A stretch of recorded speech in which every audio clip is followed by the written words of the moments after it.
എന്തുകൊണ്ടാണ് ഇന്നത്തെ കുട്ടികൾ ലഹരിക്ക് അടിമയാകുന്നത് എന്ന് ചോദിച്ചാൽ അതിന്റെ ഏറ്റവും വലിയ കാരണം അവർക്കുണ്ടാകുന്ന പ്രലോഭനങ്ങളെ അതിജീവിക്കാനായിട്ട് അവർക്ക് സാധിക്കുന്നില്ല എന്നുള്ളതാണ്.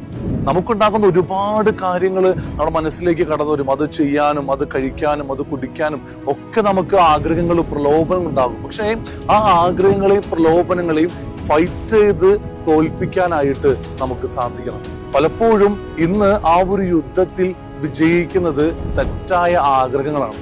അതുകൊണ്ട് പ്രിയപ്പെട്ടവരെ, നന്മയിൽ ജീവിക്കണമെങ്കിൽ ലഹരിക്ക് അടിമകളാകാതെ അല്ലെങ്കിൽ പൊട്ടയായ കാര്യങ്ങൾക്ക് അടിമകളാകാതെ ജീവിക്കണമെങ്കിൽ നമുക്കുണ്ടാകുന്ന ഇങ്ങനെയുള്ള പ്രലോഭനങ്ങളെ ചെറുത്തു തോൽപ്പിക്കാനായിട്ട് അതിജീവിക്കാനായിട്ട് നമുക്ക് സാധിക്കണം. അതിനുവേണ്ടി നമ്മൾ നന്നായിട്ട് പ്രാർത്ഥിക്കണം. അതിനുവേണ്ടി നമ്മൾ നമ്മളെ തന്നെ പറഞ്ഞ് പഠിപ്പിക്കണം. അത് തെറ്റാണ്, അത് ചെയ്യരുതെന്ന് ഉറച്ച തീരുമാനത്തോട് എന്തു വന്നാലും ആരൊക്കെ നിർബന്ധിച്ചാലും എന്തൊക്കെ പ്രലോഭനം ഉണ്ടായാലും ഒരിക്കലും അത് ചെയ്യില്ല, അത് കഴിക്കില്ല, തെറ്റിലേക്ക് പോവില്ല എന്ന് ഞാൻ എന്നെ തന്നെ പറഞ്ഞ് മനസ്സിലാക്കി പഠിപ്പിച്ച് അതിൽ ഉറച്ചു നിൽക്കാനായിട്ട് എന്തു വില കൊടുത്തും അതിൽ ഉറച്ചു നിൽക്കാനായിട്ട് നമുക്ക് സാധിക്കണം. അങ്ങനെ തെറ്റിനോട് യുദ്ധം ചെയ്ത് തെറ്റായ ആഗ്രഹങ്ങളോട് യുദ്ധം ചെയ്ത് നന്മയിൽ നിൽക്കാൻ നിങ്ങൾക്ക് എല്ലാവർക്കും സാധിക്കട്ടെ.